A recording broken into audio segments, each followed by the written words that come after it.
Hello, Internet denizens. The following is my prediction for the MacPro, based on unassailable logic and absolutely no information. Let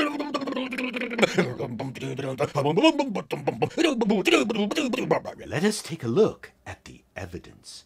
Number 1. The iMacPro has been a bigger success than Apple expected. Number 2. Apple has always had a love-hate relationship with the expandable Mac Pro because it's not in Apple's DNA. Jobs had always wanted the Mac to be an appliance, a closed box. Number 3. The expandable Mac Pro was the project of Jean-Louis Gasset, and he could only have done it after Jobs was kicked out of Apple. Number 4. When Steve returned to Apple, look what he did. He made the Trashintosh, an appliance Mac Pro. Number 5.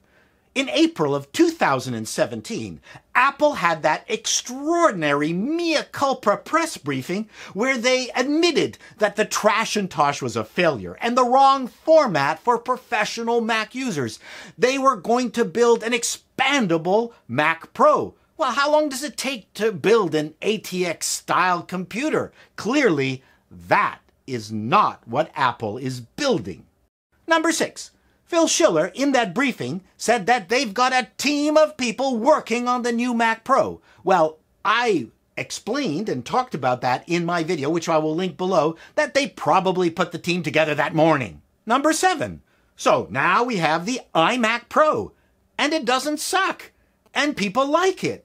And it seems to be selling well based on anecdotal information. And when I went into the Apple store, the salespeople said that they can't keep them on the shelf. So something is going right there that Apple does not want to screw with. Number 8. So the iMac Pro does thermal throttle, but Apple has done it in a clever way where they're balancing the CPU and GPU thermals, and the fan never kicks in the way the old iMac fan used to kick in. Apple's methodology was always to keep the computer as quiet as they possibly could, but when the CPU overheated, then the fan would kick into this huge, cacophonous, loud jet engine kind of noise. Well, Apple seemed to have found the formula with the iMac Pro, and the fans don't seem to be kicking in at all, and then people are enjoying the experience. Number 9. The iMac Pro doesn't seem to have the stink of failure that the Trashintosh had when it was released back in 2013.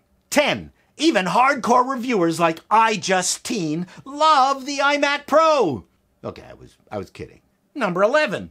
So if the iMac Pro is selling well, then why on earth would Apple bring out a computer that would cannibalize its sales? It makes no sense because Apple finally has the enclosed appliance version of the Mac that they've always wanted. I mean, the iMac Pro is faster than the Trashintosh, and there's no equivalent on the Windows side. I mean, the Surface Studio, that's a piece of crap. 12. But still, you could build an X299-based computer at the same price with better cooling, faster processors, more storage, more ports for crying out loud. And the thing is, it will work better with Adobe software, which many people still use because you can put NVIDIA cards in it. Yes, I know the Mac Pro's got Xeon chip and ECC memory, but it doesn't matter. An X299 computer is going to be faster than the iMac Pro. Live with it. Number 13. So my point is, there is no urgency for Apple to hurt iMac Pro sales. 14. So I don't think there's any point for Apple to bring out an expandable headless version, monitorless version of the iMac Pro. Sure, we would like it. We would love to get an iMac Pro without the monitor and have a discounted price, but there's no value in Apple in doing that. Number 15. So if you've been following my logic, with the iMac Pro, then the only thing that makes sense for Apple is to bring out a super expensive desktop graphics mega workstation. They have experimented with expanding the price boundary with the expensive iMac Pro, and people haven't flinched. So the only logical place for them to go is a super duper expensive levitating Mac Pro that will be able to deflect asteroids from hitting planet Earth. Number 16. For those of you who are old enough, you might remember the Silicon Graphics MIPS box with iRix OS. I mean, it was a sensational, fast workstation for doing 3D work, and it was the darling of desktop 3D workstations. I think that's what Apple wants to do with the Mac Pro. It was an expensive computer, and Apple will make this one expensive too. Number 17.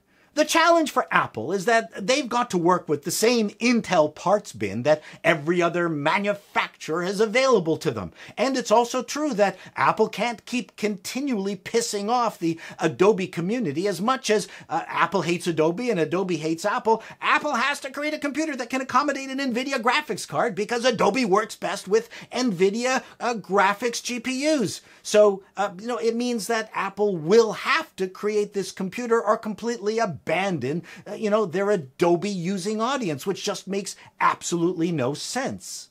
Number 18. I have done no research on this, but is Pixar using Apple gear? I mean, I think Apple would probably want to build a workstation that the people of Pixar would be happy to work on. And obviously, they only want to work on the best and most powerful computers available. So I'm just throwing that out there. Number 19. For a long time, Apple has not had their heart in building a brand new Mac Pro, especially with the failure of the Trashintosh. And with the surprising success of the iMac Pro, I think they're doubly not interested in building a super deluxe expandable Mac Pro. So we shall see. And finally, number 20. If the Mac Pro does come out, don't expect it to come out in 2018. It's going to come out in 2019, if at all. And my final prediction is that I'll bet Apple has got 14 high-priced engineers working on the Mac Pro, making sure that it does not leave marks on wooden furniture. Till next time, Internet denizens, so long.